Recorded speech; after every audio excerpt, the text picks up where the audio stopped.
ननद का कमरा। मोनिका के पिता बचपन में ही उन्हें छोड़कर चले गए थे। मोनिका ने कभी अपने पिता को देखा तक नहीं है। उसकी माँ ही उसे और मयंक को अकेले ही पाल पोस कर बड़ा करती है। मोनिका जैसे ही कॉलेज में जाती है, उसकी माँ को हार्ट अटैक आ जाता है और वो मोनिका की जिम्मेदारी मरते वक्त उसके भाई मयंक पर छोड़ जाती है। एक रोज मोनिका अंधेरे में बैठी इसी दिन को याद कर रही थी। माँ, तुम्हें कुछ नहीं होगा, मैं तुम्हें अस्पताल ले जाऊंगी। नहीं बेटी, अब मेरा वक्त हो गया है, तू अपने भाई को बुला दे। मोनिका अपने भाई को फोन करके तुरंत बुलाती है। मोनिका का हाथ मयंक के हाथों में देते हुए मोनिका की माँ कहती है, आज से मोनिका तेरी जिम्मेदारी है, मेरी तरह ही तू उसका ख्याल रखना। इतना कहकर मोनिका की माँ ये दुनिया छोड़ देती है। मोनिका की आंखें भर आती है। माँ, तुम मुझे अकेला छोड़कर क्यों चली गई माँ?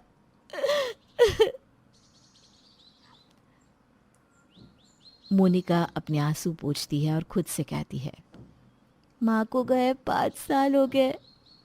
मुझे माँ का सपना पूरा करना है, मुझे वकील बनकर दिखाना है। इतने में ही दरवाजे की घंटी बजती है और मोनिका दरवाज़ा खोलती है और देखती है कि मयंक किसी लड़की के साथ गले में वरमाला डाले खड़ा है। आंखों में कई सवाल लिए मोनिका मयंक से कहती है, भैया, ये तुम्हारे साथ कौन है? ये तुम्हारी भाभी है, आज से बबीता हमारे साथ ही रहेगी। तुम स्वागत नहीं करोगी अपनी भाभी का? माँ होती तो इस अवसर पर झूम उठती और बड़े ही धूमधाम से तुम्हारा गृह प्रवेश करवा दी बबीता। मोनिका अपनी समझ से एक आरती का थाल और एक थाल में कुमकुम भरकर लेकर आती है। मोनिका बबीता और मयंक की आरती करती है और एक चावल से भरा कलश जमीन पर रखकर बबीता से कहती है, भाभी, आप ये कलश अपने पैरों से मारकर कुमकुम से भरे पैर लेकर अंदर आ जाओ। बबीता उसी तरह घर में अंदर आती है जैसा मोनिका कहती है। आने के साथ ही बबीता मोनिका के कमरे की ओर देखकर कहती है, हम इसी कमरे में रहेंगे मयंक।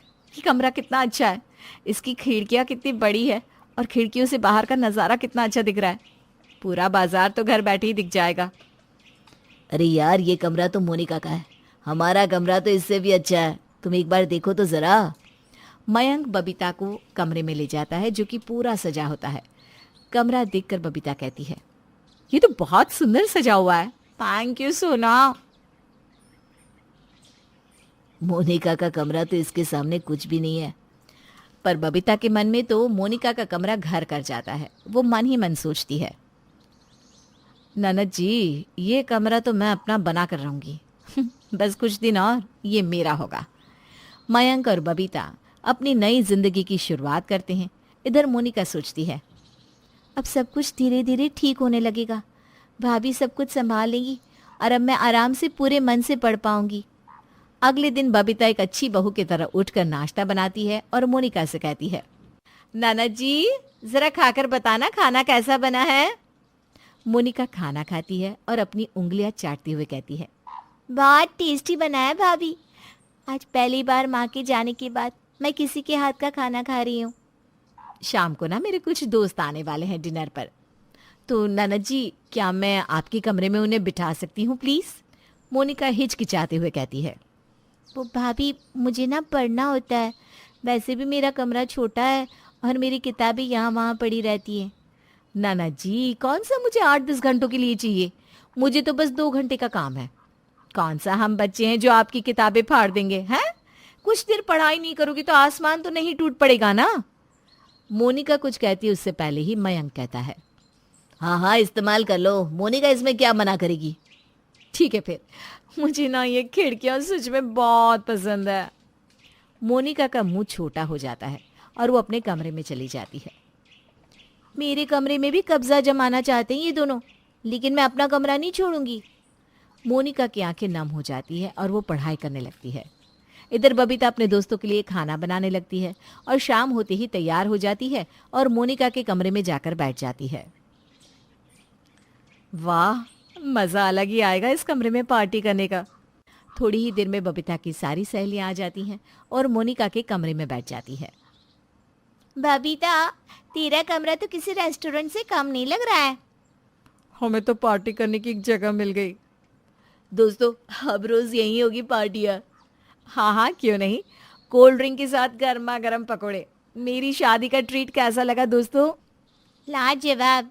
लगता है जीजू पूरे लट्टू है तुम पर। जोरू का गुलाम बन गया है वो तो। तभी ना शादी के पहले ही दिन इतनी अच्छी पार्टी मिल रही है।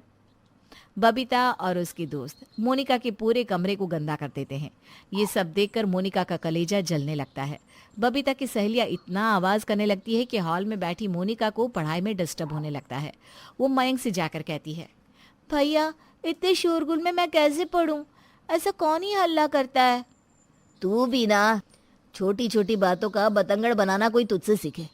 थोड़ी देर की तो बात है, 2 घंटे में तो कोई बैरिस्टर नहीं बन जाएगी। मोनिका घूंट पीकर चली जाती है और खुद से कहती है, थोड़ी देर की बात है, थोड़ा बर्दाश्त कर ले मोनिका। कौन सा रोज रोज भाभी पार्टी करेंगी? नई नई शादी हुई है तो थोड़ा बहुत तो होता है ना।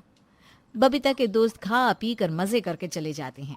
बबीता मोनिका का कमरा खराब ही छोड़ देती है और मोनिका से कहती है,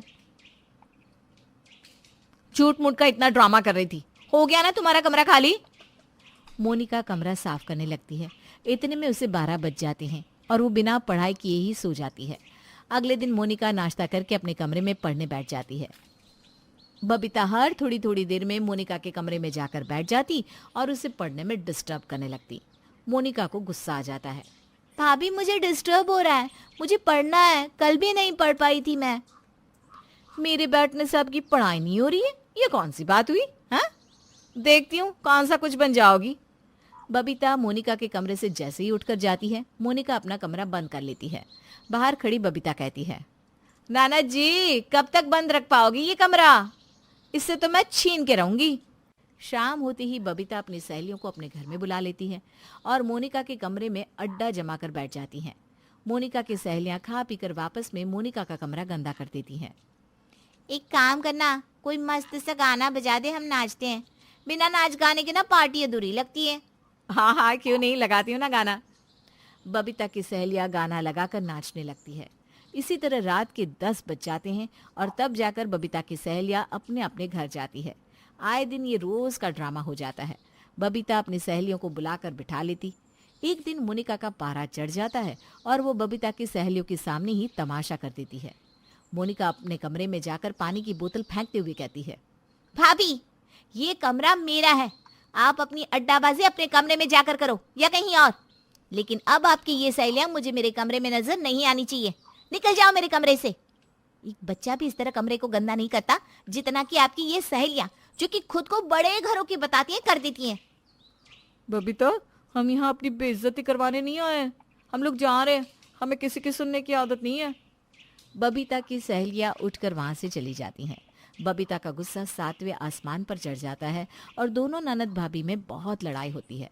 बबीता मयंक से कहती है, तुम्हारी इस लाडली बहन को मैं सबक सिखा कर रहूंगी। बड़ा ताव है ना इसे, इसकी गर्मी ना निकलवाई मैंने तो देखना। अरे गुस्सा मत हो डार्लिंग, मैं जाकर मोनिका से बात करता हूँ। तुम ना अब सब कुछ मुझ पर छोड़ दो, रहने दो। बबीता अगले दिन ही पूरे घर में रंग करवाती है और रंग वाले से कहती है, पूरे घर में रंग अच्छे से एक बराबर करना, बस उस कोने वाले कमरे को छोड़कर। क्यों, उस कमरे को क्यों नहीं करवा रहे? अरे करवा लीजिए, एक बार में सब हो जाएगा। वो स्टोर रूम है, उसे कौन रंग मरवाएगा? रंग वाला रंग करके चला जाता है। जितनी देर तक रंग होते रहता है उतनी देर तक मोनिका अपने कमरे में इस उम्मीद में बैठी रहती है कि शायद उसकी भाभी उसके कमरे में भी रंग करवा दे। लेकिन जब शाम को रंग वाले जाने लगते हैं तब मोनिका की उम्मीद टूट जाती है, वो रोने लगती है। थोड़ी देर बाद लेबर आकर घर का कबाड़ा मोनिका के कमरे में रख देते हैं। मोनिका उन लोगों को रोकती है लेकिन बबीता बीच में आ जाती है और दोनों ननद भाभी में जोरदार लड़ाई हो जाती है। अब मुझसे मेरा कमरा नहीं छीन पाएगी भाभी, चाहे आप कुछ भी कर लो। तुम मुझसे माफी मांग लोगी तो बात यहीं खत्म हो जाएगी, वरना ये घर तुम्हें छोड़कर जाना पड़ेगा। मैं कभी आपसे माफी नहीं मांगूंगी, कभी नहीं। बबीता मयंक को सब कुछ बताती है और मयंक मोनिका से कहता है, मोनिका अपनी भाभी से माफी मांगो। जब देखो बबीता से लड़ती रहती हो और उसका बड़ापन देखो, वो फिर भी तुम्हारे लिए खाना बनाती है। तुम इतना बदल जाओगे भैया माँ के जाने के बाद कि तुम्हें अपनी बहन की तकलीफ तक नजर नहीं आ रही। ये सब लेक्चर मुझे मत दो। बबीता मयंक को लेकर वहां से चली जाती है। तुम छोड़ दो ना, ये ऐसे घर से नहीं जाएगी। कल ही मैं अपने भाई को बुलवाती हूँ, वही अब इसे घर से जाने के लिए मजबूर कर देगा। अगले दिन सुबह पहले ही बबीता का भाई अमित उसके घर आता है और बबीता उसे सब कुछ बता देती है।